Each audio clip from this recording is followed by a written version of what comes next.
வாங்கியாச்சு. பட் இன்னுமே வந்து இதை காப்பாற்றி வைக்கணும்.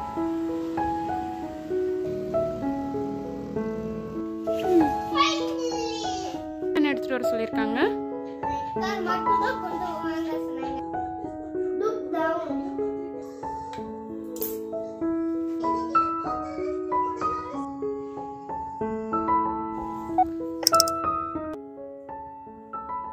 ஹாய், ஹலோ, வணக்கம், welcome back to our channel. ரொம்ப நாள் ஆச்சுன்னு நினைக்கிறேன். திருப்பி நான் இதை சொல்ல விரும்பலை. என்னால் லாங் வீடியோ எப்போ போட முடியுதோ அப்போ கண்டிப்பாக போடுறேன்.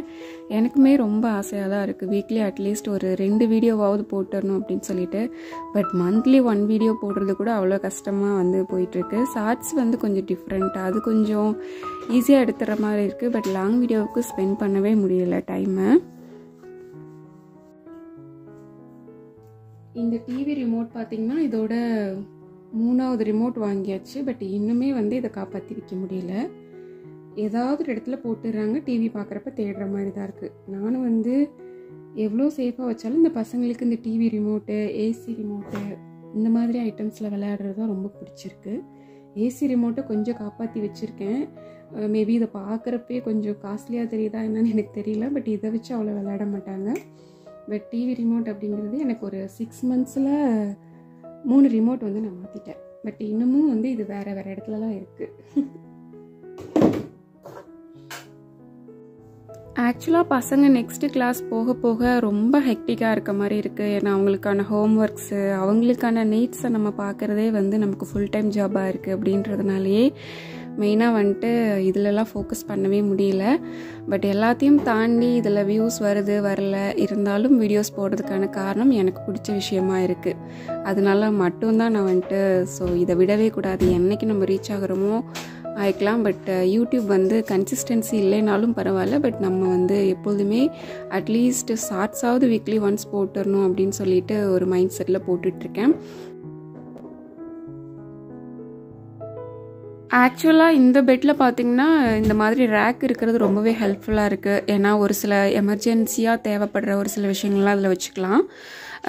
கெட்டு வச்சுருக்கேன். அப்புறம் ஒரு சில மெடிஷன்ஸ், ரூம் ஸ்ப்ரே இதெல்லாமே வந்து வச்சுக்கலாம். நைட்டில் எழுந்திரிச்சு தேடணும்னு அவசியம் இல்லை. இதில் வந்து ஸ்டோர் பண்ணிட்டோம் அப்படின்னா நமக்கு கொஞ்சம் ஈஸியாக இருக்கும். ஆக்சுவலி இந்த ஃபோட்டோ ஃப்ரேம் எல்லாமே மேலே அழகாக வச்சுருந்தேன். இதெல்லாம் அவங்க வாங்கின அவார்ட்ஸு அண்ட் சர்டிஃபிகேட்ஸு அதெல்லாம் அழகாக இருக்கேன்னு வச்சுருந்தேன். பட் எதையுமே வந்து அவங்க வைக்க விடலை. எல்லாத்தையும் வச்சு விளையாண்டுட்டு இருந்தாங்க அப்படின்னு சொல்லிட்டு அதையும் எடுத்து உள்ளே வச்சாச்சு.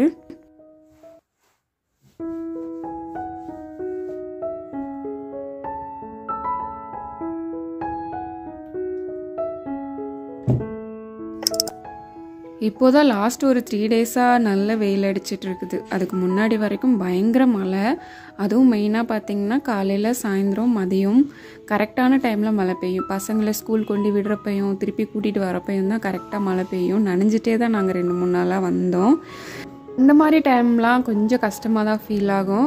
மற்றபடி குளிர் அப்படிங்கிறது இங்கே ரொம்ப நார்மலான விஷயந்தான். பட் மழை அப்படிங்கிறது எப்போ வருது எப்போ போகுதுன்னே தெரிய மாட்டேங்குது. ஸோ அது மட்டும்தான் இப்போதைக்கு கொஞ்சம் பிரச்சனையாக இருக்கிற மாதிரி தோணுது.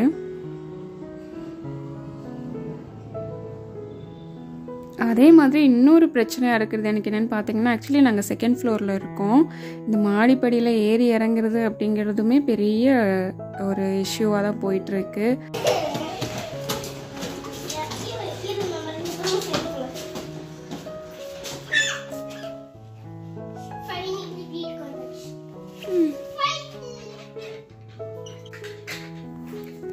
சரண், உங்கள் ஸ்கூலில் ரெட் டே செலிப்ரேஷனா? ரெட் கலர் கார் கொண்டு போகணுமா?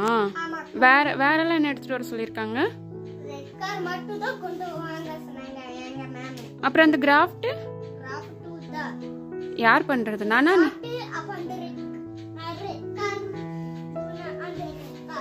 சார்ட் ஒர்க்லாம் நீ தானே பண்ணணும். இந்த வாட்டி என்னை வந்து எதுவுமே பண்ண சொல்லக்கூடாது. எல்லாமே நீயே ட்ரை பண்ணு, ஓகேவா?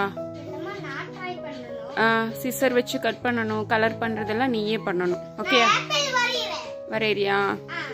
ஓகே, இந்த வாட்டி எல்லாமே நீயே பண்ண. பசங்களெல்லாம் ஸ்கூல்லேருந்து கூட்டிகிட்டு வந்தாச்சு. ஸோ சரணுக்கு பார்த்திங்கன்னா ரெட் டே செலிப்ரேஷன் வந்து நெக்ஸ்ட் வீக் இருக்குது. லாஸ்ட் ஒரு 2 வீக்ஸ் முன்னாடி தான் பார்த்திங்கன்னா க்ரீன் டே செலிப்ரேஷன் முடிஞ்சது. இதே மாதிரி பிங்க் டே, பன்னி டே, அதுக்கப்புறம் கிராண்ட் பேரண்ட்ஸ் டே, வெஜிடபிள்ஸ் இந்த மாதிரி நிறைய இருந்துகிட்டே இருக்கும். அதெல்லாம் வந்து சொல்கிறதுக்கு நல்லாயிருக்கும், பட் உண்மையாலுமே சொல்லணும்னா கொஞ்சம் கஷ்டமாக தான் இருக்குது. ஏன்னா சரணுக்கு மாற்றி மாறாவுக்கு மாற்றி சரண் இந்த மாதிரி வந்துட்டுருக்கப்போ அதுக்கான ப்ரிப்ரேஷன் பண்ணுறது ரொம்ப கஷ்டம். சார்ட் ஒர்க் எல்லாமே கூட நிறைய இருக்கும். ஸோ அதையுமே பண்ணணும். அண்ட் இன்றைக்கி பார்த்திங்கன்னா அவங்களோட லன்ச் அண்ட் ஸ்நாக்ஸ் பாக்ஸ்லாம் ரொம்பவே காலியாக வந்திருந்தது. சாப்பிட்டுட்டு வந்திருந்தாங்க. அதையுமே ரொம்ப ஹாப்பியாக வந்து ஷேர் பண்ணியிருந்தாங்க. அண்ட் ஆஸ் அ மாமா அவங்களோட லன்ச் அண்ட் ஸ்நாக்ஸ் பாக்ஸ் காலியாக வரப்போ நம்ம எதுவும் பெருசாக சாதித்த மாதிரி வந்து ஃபீல் ஆகும்.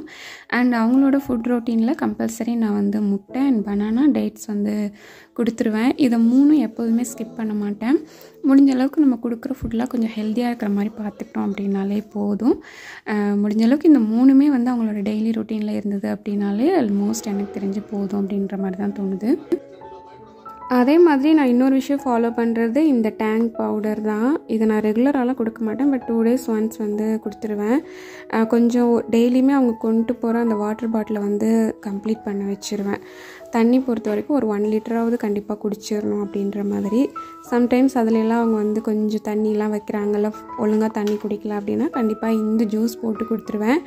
இது வந்து ஒரு 2 டம்ளர் கொடுத்தாங்க அப்படின்னா ஒரு 1/2 லிட்டர் கணக்கு வரும். ஸோ அதனால் மேக்ஸிமம் இந்த டேங்க்கில் வந்து நிறைய ஃப்ளேவர் வாங்கி வச்சுருக்கேன். எப்போல்லாம் அவங்க தண்ணி குடிக்கலை அப்படின்னு தோணுதோ அப்போல்லாம் வந்து கொடுப்பேன். மேக்ஸிமம் வந்து ஃப்ரெஷ் ஜூஸ் வந்து போட்டு கொடுப்பேன்.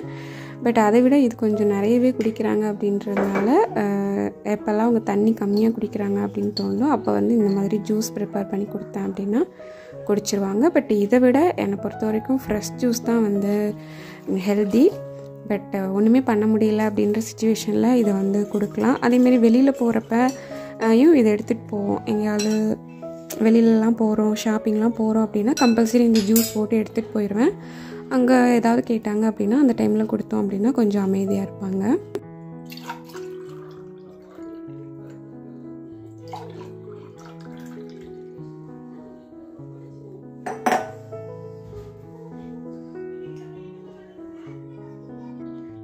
நல்லா இருக்கா?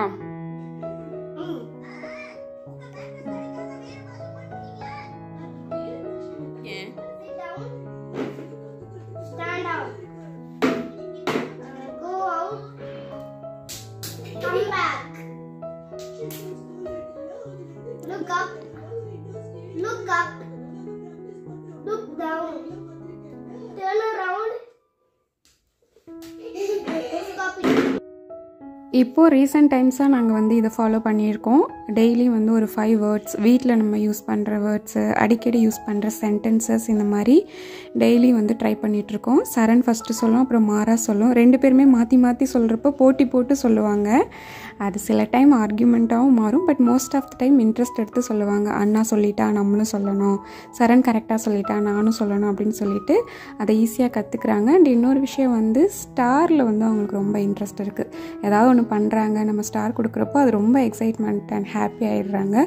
ஸோ அந்த ஸ்டார் கான்செப்டை வச்சு டெய்லி அவங்களோட ஸ்டடீஸ்க்கு எக்ஸ்ட்ரா நம்ம என்னெல்லாம் வீட்டில் சொல்லிக் கொடுக்க முடியுமோ பண்ணலான்னு ஒரு கான்செப்ட் வச்சுருக்கேன். கண்டிப்பாக அதை நான் நெக்ஸ்ட் வீடியோவில் வந்துட்டு ஷேர் பண்ணுறேன்.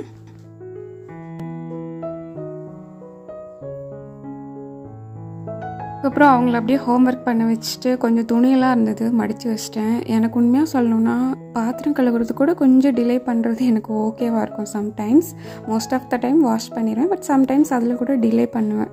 பட் துணி அப்படின்றது வந்து வீட்டுக்குள்ளே என்றைக்குமே நான் போட்டு வச்சதே இல்லை. அது எனக்கு ஒரு மாதிரி ரொம்ப இரிட்டேஷனாக இருக்கும் துணி எங்கேயாவது கிடந்தது அப்படின்னா.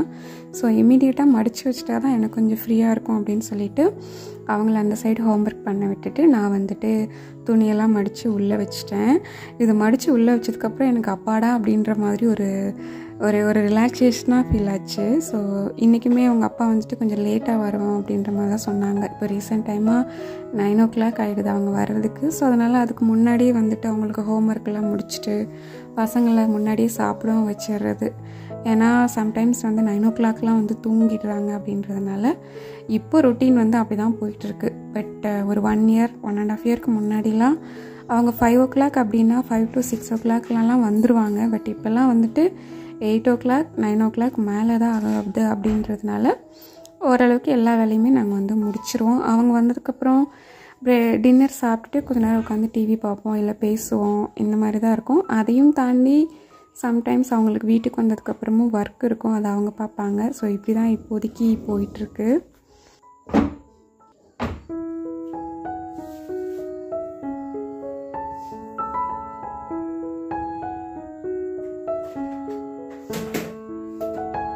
அதே மாதிரி நானும் என்னோடய ஹஸ்பண்ட் அவ்வளோ டிஸ்டர்ப்லாம் பண்ணுறதில்ல. ஏன்னா நிறைய விஷயம் டிஸ்கஸ் பண்ணுவோம். அண்ட் ப்ரைவேட் செக்டர் பொறுத்த வரைக்கும், ப்ரைவேட்டுன்னு இல்லை, ஈவன் எந்த ஒரு இதில் இருந்தாலுமே கவர்மெண்ட் ஜாப் அது எதுவாக வேணாலும் இருக்கட்டும், அவங்களோட பொசிஷன் மாற மாற கண்டிப்பாக அவங்களோட ஒர்க் சம்மந்தமாக நிறைய வேலைகள் இருந்துகிட்டே இருக்கும்.